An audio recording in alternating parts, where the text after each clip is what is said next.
Hello lovely viewers, Assalamualaikum. Welcome back to my channel. Hope you all are doing well. তো আজকে আমি আবারও হাজির হয়ে গিয়েছি এই আমের সিজনের আরেকটা ভিডিও নিয়ে। আমগুলো ফার্স্টে পাড়া হোক, তারপর আমরা তৈরি করব আচার। আর আজকের আচারটা আপনারা যারা মিষ্টি টাইপের আচার খেতে পছন্দ করেন তাদের জন্য। আজকে আমরা এই কাঁচা কাঁচা আমগুলো দিয়ে তৈরি করব কাশ্মীরি আচার। আচারটা দেখতে যেমন হবে খেতেও তেমনই হবে। তো দেখতেই পাচ্ছেন যে আচারের জন্য আমও পাড়া শুরু হয়ে গিয়েছে। তো এইখান থেকে এই আমগুলো দিয়েই আমরা কয়েক ধরনের আচার তৈরি করব, তার মধ্যে একটা আজকে আপনাদের সাথে শেয়ার করব। গাছ যেহেতু পানির উপরে, তাই পানি থেকেই আমগুলো খুঁজে খুঁজে নিতে হচ্ছিল। তো এখান থেকে সবগুলো আম এভাবে ঝুড়ির মধ্যে নিয়ে তারপর আমরা চলে যাব আমাদের আমগুলো কাটতে। তো টাম সব পুকুর থেকে এনে আমরা এখানে চলে এসেছি আচার তৈরি করার জন্য। তার জন্য এখন আম্মু আমগুলো সুন্দর করে কেটে নেবে। আর এক একটা আমের আচারের জন্য এক এক ধরনের করে কাটা হয়। যেহেতু আমরা আজকে কাশ্মীরি আচার তৈরি করছি, তো সেরকম করে লম্বা লম্বা করে এগুলোকে আমরা সুন্দর করে কেটে নেব। আর আমের মাঝখানের বিচির যে মাঝখানের অংশটা, সেটা আমরা ফেলে দিব। তারপর বাকিটাকে আমরা লম্বা লম্বা করে সুন্দর করে কেটে নেব। আপনারা আপনাদের পছন্দ মতো আমটাকে কেটে নিতে পারেন, কিন্তু এই আচারের জন্য আমটাকে এরকম লম্বা লম্বা করেই কাটা হয়, মানে এইভাবেই এই আচারটা তৈরি করা হয়। তো আমরা যতগুলো নিয়েছি সবগুলো এখন এরকম একইভাবে সুন্দর করে আমগুলোকে কেটে নেব। এই আচারটা খেতে কিন্তু অনেক মজা, আর এটা তৈরি করতেও প্রসেসটা খুব সহজই আপনারা বলতে পারেন। আপনারা সম্পূর্ণ রেসিপিটা দেখলেই বুঝতে পারবেন।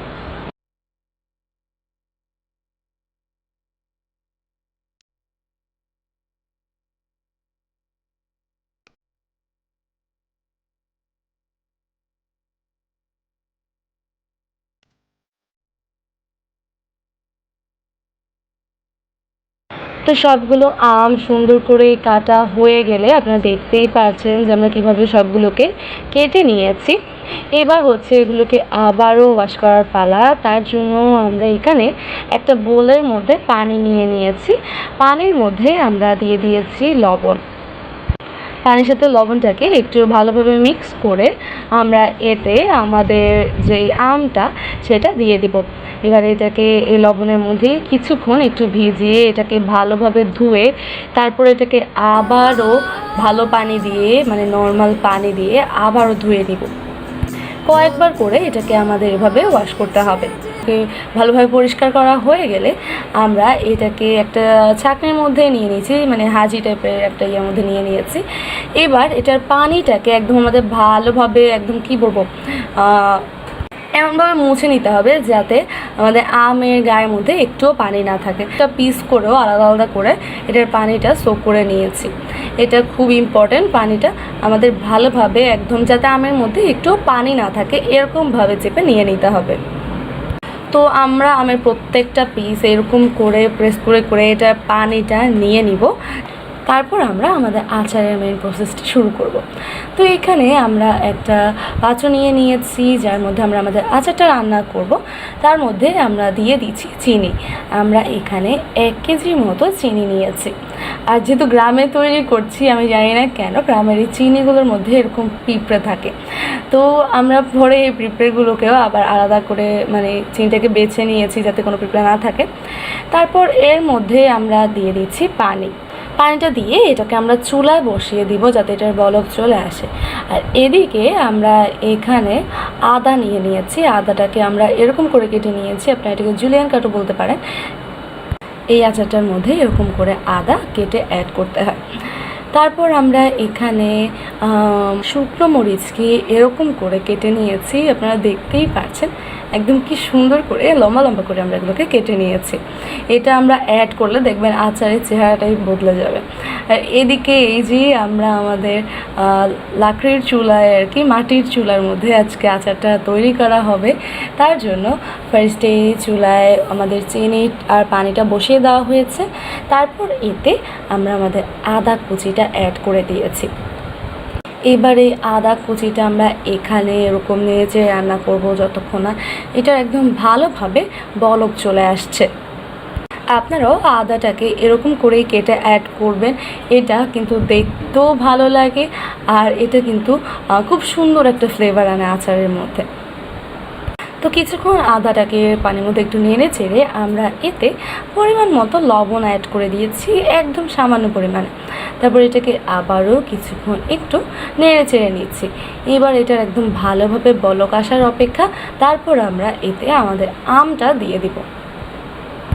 এই যে দেখতেই পাচ্ছেন বেশ কিছুক্ষণ ধরে এটা একদম ভালোভাবে বলক চলে এসেছে। এখন আমরা এতে আমাদের আমটা দিয়ে দিচ্ছি। এবার এই আমটা সহ আমরা এটাকে কিছুক্ষণ নেড়ে চেড়ে এটাকে আমরা রান্না করব। আমটাকে ভালোভাবে ধুয়ে তারপর ওটাকে পানি সোক করে নেওয়ার ফলে ওটার ভিতরে যেই টকটা সেটা চলে যাবে। আর এখানে আমরা যে চুলায় যেই চিনির পানির মধ্যে এটা দিয়েছি এটা সেই মিষ্টিটা আবার নিয়ে নেবে। তো এবারে আমটাকে আমরা এভাবেই বেশ কিছুক্ষণ ধরে নেড়ে চেড়ে এটা কিছুক্ষণ জাল দিয়ে নেব। তো এই যে আবারও বলক চলে এসেছে, এখন আমরা এতে আমাদের শুকনো মরিচ যেভাবে আমরা কেটে রেখেছিলাম সেটা দিয়ে দিচ্ছি। এবার এটাকেও আমরা কিছুক্ষণ নেড়ে চেড়ে রান্না করার পালা। কিছুক্ষণ বলতে বেশ কিছুক্ষণই আমাদের এটাকে নেড়ে চেড়ে একদম রান্না করে নিতে হবে, মানে আচারটা তৈরি করে নিতে হবে আর কি।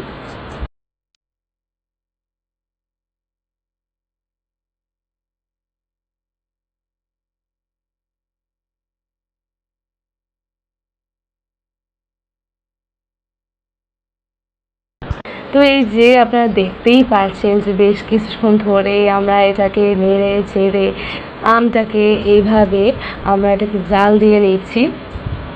এরকম করতে করতে আস্তে আস্তে দেখবেন যে আমের কালারটাও চেঞ্জ হয়ে এসেছে, একটু ওয়াটার কালার টাইপের চলে এসেছে আর কি। তো আমরা এটাকে আরও কিছুক্ষণ এভাবে নেড়ে চেড়ে জাল দিয়ে নিব।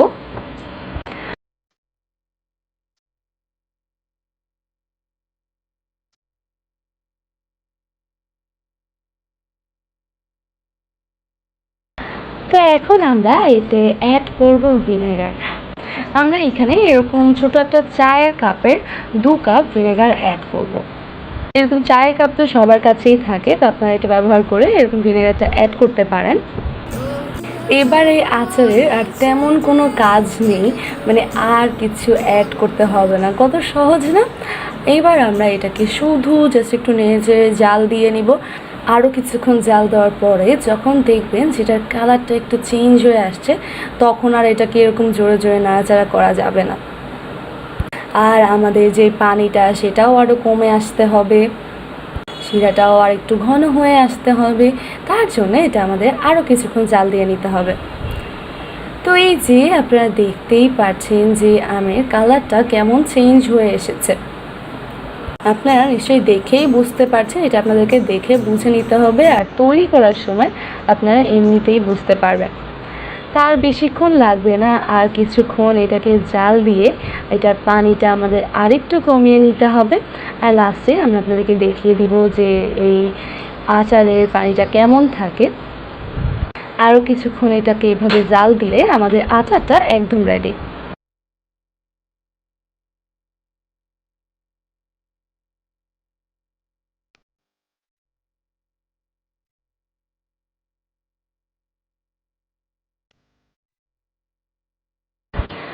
তো এই যে আরও কিছুক্ষণ জাল দেওয়ার পর আমাদের আচারটা একদম হয়ে গিয়েছে। এবার আমরা চুলা থেকে নামিয়ে এটাকে একটা সার্ভিং ডিশের মধ্যে নিয়ে নিব।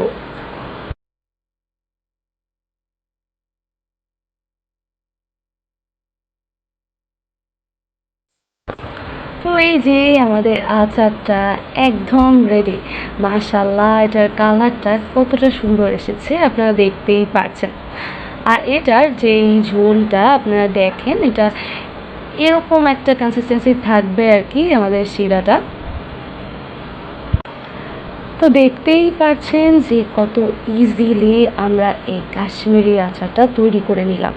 আপনাদের যদি আমার আজকের রেসিপিটা ভালো লেগে থাকে বা সহজ মনে হয় থাকে, তাহলে অবশ্যই তাড়াতাড়ি এই আমের সিজনে এটা বাসায় ট্রাই করে ফেলুন। আর ট্রাই করে আমাকে অবশ্যই কমেন্ট করে জানাবেন যে আপনাদের এটা কেমন হয়েছে আর টেস্টি হয়েছে কিনা। আর রেসিপিটা ভালো না লাগলেও কিন্তু আমাকে কমেন্ট করে জানাবেন যে আপনার এটা কেন ভালো লাগেনি। তো আশা করি আমার আজকের এই ভিডিওটা আপনাদের কাছে ভালো লেগেছে। আমার তো এই কাশ্মীরি আচারটা অনেক ভালো লাগে, অনেক পছন্দের একটা আচার। আপনাদের মধ্যে কারা এই আচারটা পছন্দ করেন সেটা আমাকে কমেন্ট করে জানাতে ভুলবেন না। তো রেসিপিটা ভালো লাগলে আর আমার কথা আপনাদের কাছে ভালো লাগলে প্লিজ লাইক, কমেন্ট, শেয়ার করবেন, আমার চ্যানেলটাকে সাবস্ক্রাইব করবেন। আর আমাদের ফেসবুক পেজ থেকে যারা এই ভিডিওটা দেখছেন, পেজটাকে ফলো দিয়ে দিবেন আর পেজটাকে লাইক দিয়ে দিবেন। তো নতুন নতুন আরও অনেক রেসিপি নিয়ে হাজির হব। ভালো থাকবেন, সুস্থ থাকবেন, আমার সাথে থাকবেন। আসসালামু আলাইকুম।